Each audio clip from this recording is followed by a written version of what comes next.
Hanzo rework is coming, ladies and gentlemen. Also, Mei and Symmetra are being looked at, and the Mercy and Junkrat changes are explained.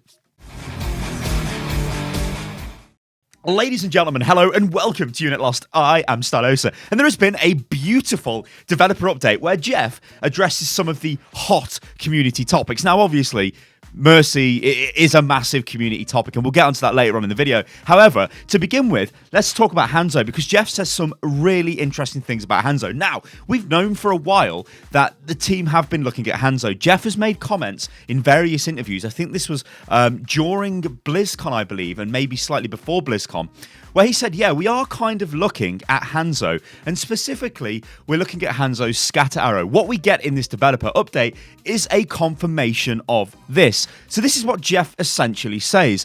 Yes, we are looking at Hanzo. We're looking at scatter arrow. We're looking at options to retune scatter arrow. The number of ideas to replace scatter arrow is fairly high. And the reason why they want to change it is because it's not a great ability for people being smashed by scatter arrow. Now, let's talk about this, because Hanzo is a character with very inconsistent DPS, right? So Hanzo fires, he might hit, he generally misses most of the time, right? But when he does hit, it could be an instant kill. It could be a headshot. He wipes out a support or a DPS instantly with a headshot. That's what Hanzo does. However, most of his shots miss. The only reliable source of damage Hanzo had was scatter arrow, or rather has at the moment, is scatter arrow. So what he will typically do with this is fire this into the ground when he's near targets, or it doesn't actually have to be near targets, and I'll get onto that in a second, but he can be far away, right? So one example I always like to use is Hanamura attack. So you climb up the wall on Hanamura, you go to the window, you get ready with scatter arrow, and you fire it down into the tanks below, and if it's Orisa, you'll probably kill her, right? Because she's a big target, all of the arrows go straight into her, and she's dead. You've instantly one-shot a tank. That is not very good for Orisa, right? Because she's been instantly removed from the game. It's great for Hanzo because if you feel awesome, you just wiped out a tank. That's ridiculous. But the difference with this ability is you can fire it from range and almost guarantee the same sort of damage output, provided it hits the ground directly in front of your target, and then the arrows fire up, because it's got a fairly predictable pattern in that sense. Obviously, if you fire scatter arrow just randomly into a corridor, it's just going to bounce everywhere, and it's not really going to be as effective. Could still pick up kills, but it's not going to be as effective. So why would the team be looking at Hanzo? Well, Jeff actually touched on they kind of call this thing the balance triangle. So this is a triangle with 3 different points, and you've got the devs, you've got the community, and then you've got statistics. And what they do is they look at all of these factors and they think, okay, look at the statistics. What heroes are being played? What heroes are not being played? So in the example of Mei and Symmetra, they're not really being played that much. So that would flag them up to the devs to think, actually, we should probably do something with these heroes so people actually play them instead of not playing them. So that's one way they look at statistics. The other way is they look at things like eliminations, the reverse of playtime. So you look at Mercy, she's got an extremely high playtime. They'll look at that and think, okay, what's going on here? Maybe she might be a bit too strong. Maybe we should look at changing that hero. And that's where they sort of get that information from. The other side to this triangle, or point to this triangle, is the community, where they watch community reaction. Now, sometimes things will happen in the community. So you can say, again, Mercy is one of these instances where her resurrect currently causes Mercy to be played if there's a Mercy on the enemy team, if you want to have a competitive team. So the community can get riled up about that. So obviously the devs will see that. Obviously, they'll look at the pro community as well, but the pro players are sort of like in their own plane of existence, and a lot of what they do doesn't necessarily matter to us, but what you can learn from them is sort of ways the meta will develop, or they tend to abuse heroes faster, or show you what heroes are really OP, or other crazy stuff like that, so the devs can learn from that. And of course, the final point to this triangle is the devs themselves, where they can be like, oh, actually, we feel like this should change, so we're going to do this. Like, look at D.Va, right? D.Va's defense matrix was an issue. We all thought, okay, they'll just reduce the time of defense matrix, or they'll add some sort of way where you can deplete it faster if it takes more damage. Instead, they were like, no, we're just going to give her loads of new abilities and turn her into essentially a different hero. So they will do things like that every now and again. However, what can they do to Hanzo? This is the big thing. I've been thinking about this, and I don't think Hanzo needs a completely ridiculously radical redesign. What needs to happen, I think, with Scatter Arrow is it needs to have an element of risk for Hanzo to use. Because right now, when Scatter Arrow is up, Hanzo is pretty much guaranteed to do extreme damage to any number of heroes, right? And pretty much kill a lot of heroes if he's a decent Hanzo. I mean, like, I'm a bad Hanzo, but when I've got Scatter Arrow, I can just turn around and shoot the floor and kill a Tracer. You know, it's easy to do that. I think what they need to do is look at options where the arrow functions in a different way. So what I want to do is bring up some stuff on the screen right now and just explain what I'm going on about. Okay, ladies and gentlemen, welcome to my awesome whiteboard. All right, so this is Hanzo standing here. Now, currently, the way his arrow works is if we've got a tank here, like this could be anybody, could be a Winston, Orisa, God knows what. He fires the arrow into the ground here, yeah? We know it's going to scatter the arrows up like this into the target, and it's going to do extreme damage. Now, typically, it'll be enough to pretty much take out that target, and that's not really what we want. So I think we should look at different ways of Scatter Arrow working. So instead of the Hanzo being in this situation here where range kind of doesn't matter, like it doesn't really matter where he is because he doesn't have damage fall off.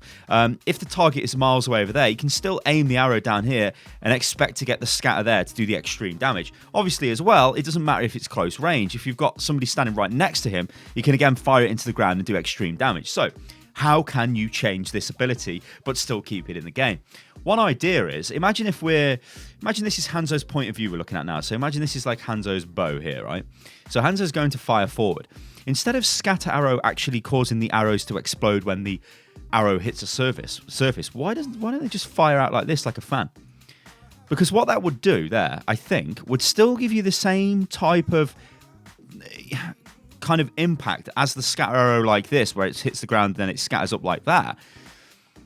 But it adds an element of risk because you don't actually have... Well, I mean, you've got to be on top of the target. So if we go back to the Orisa example, if this is an Orisa here or a Winston or whatever, in the past you could fire the arrows in, do massive damage like this, and you're safe. You're over here. Nobody cares. But imagine if you had to be like literally point blank, because the way you fire these arrows now is they fan out from you. This means you've got to be close, right? Because that will do maximum damage. Because if you are miles away like this and the Orisa's down there, again, imagine this is Hanamura, right? And we're standing in the window. Your arrows would go like this now. So you're not guaranteed as much damage. You might do, maybe you get 2 impacts there, but you don't get like the maximum damage you would get before. So I think that's one way of looking at it. The other way is to get rid of Scatter Arrow altogether. Now, I don't know about this idea because this is sort of a bit funky, but imagine if instead of Scatter Arrow, it was a rapid reload. So, I mean, like, I can't stay with my whiteboard here, but imagine if it was a rapid reload. So instead of going from Hanzo's normal rate of fire, such as like this, suddenly you were just sort of blasting shots out for a few seconds. Because then that would give you this sort of, not guaranteed damage, but you're firing a number of arrows out really quick, but you still have to aim them. That could be an option for Hanzo. Let me know what you think about this in the comments below, guys. Hanzo's a very, very interesting hero. But I just want to touch on to Mercy for a second now and then go into Symmetra and Mei, because Jeff's comments on those heroes were pretty interesting as well. Okay, so let's talk about Mercy. So what Jeff says about Mercy is their idea, or not so much the idea, but the goal is to tone down the impact of Resurrection. And they need to make her less powerful in Valkyrie. The problem with Resurrection is they redesigned it from an ultimate to a secondary ability, but they feel like it is actually still an ultimate. The ability to bring somebody back from death is really powerful in Overwatch. So the way they see this is they have a hero in the game with 2 ultimates that can be used at the same time, and one ultimate actually makes the other one be used faster, and it's really powerful. That's why they're looking at Mercy. But what Jeff does say about Mercy is if they nerf her too much, they will bring her power level back. They don't want to affect this hero too much. They don't want to cause her to be not played. Mercy is the most played hero in the game. Loads of people love this hero, and rightfully so. She is a fantastic hero, but there are some issues with her, and they are looking at these issues, but they're being very, very careful about this. This is probably why we haven't seen the Mercy update just yet. However, there has been confirmation that this will go live on the 30th, so that is when we will get the Mercy and the Junkrat changes. So stay tuned for that, guys. Next up is Mei. Now, Mei was an interesting one that I'd actually speak about Mei because, well, I guess we could just touch on to Junkrat. It's just Junkrat, they wanted to add concussive mine damage fall off, which, again, we know. We've seen this on PTR. Just so he introduced a bit more skill to Junkrat play, you need to be a bit more accurate with your concussion mines, which is, fair enough. Anyway, Mei. So they think Mei's in a pretty good place, but nobody plays her, so she's not relevant. Now, that's pretty interesting to me, because Mei is a very niche hero, or niche hero, depending on where you come from in the world, ladies and gentlemen. It'll always be niche to me. They say she's very situational, but the problem with Mei is if they make her a little bit too more powerful or a little bit OP, then she becomes very oppressive to play against because she freezes opponents. Now, we know people do not like being frozen or having control taken away from their hero, and that is what Mei is based around. So I think Mei is very... If they do anything to Mei, it's going to be an extremely minor buff, because they believe she's a niche hero and she will always remain that way. So don't expect any kind of insane Mei buff anytime soon. And finally, we've got Symmetra. Now, Symmetra, apparently they're discussing her heavily internally. They don't think she needs major buffs. She thinks she's very situational as well. There are a lot of occasions when she's not the right hero to play, but they feel like she doesn't have enough usefulness across the board. So they're going to try things to improve her pick rate, but they still want her to be the hero that locks down an area of the map. So I don't know, that's kind of all they really said, or Jeff really said about Symmetra there. It's interesting to see this, though, that he would come out and actually talk about Mei and Symmetra. Hanzo, you could maybe say that was a little bit expected, because I think we're going to see that. I think looking forward to the future, we're probably going to see something happen to D.Va, because I think D.Va is quite powerful as well now. So yeah, we'll have to wait and see. But ladies and gentlemen, let me know what you think about this in the comments below. Jeff made a ton of comments in this developer update video.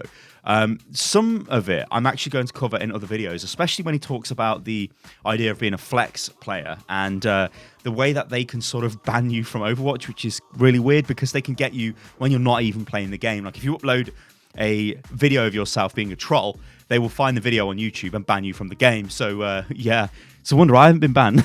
Ladies and gentlemen, I've been Stylosa, this is Unit Lost. If you enjoyed the video, then like the video. You can subscribe to the channel. You can follow me on Twitter, which is @UnitLostGaming. And remember, there are a couple of competitions running on my Twitter. There is one to win a signed London Spitfire jersey and a super competition to win the brand new HyperX RGB Alloy FPS keyboard and the awesome Cloud Flight wireless headset. All right, guys, I'll catch you on the next one. Toodaloo.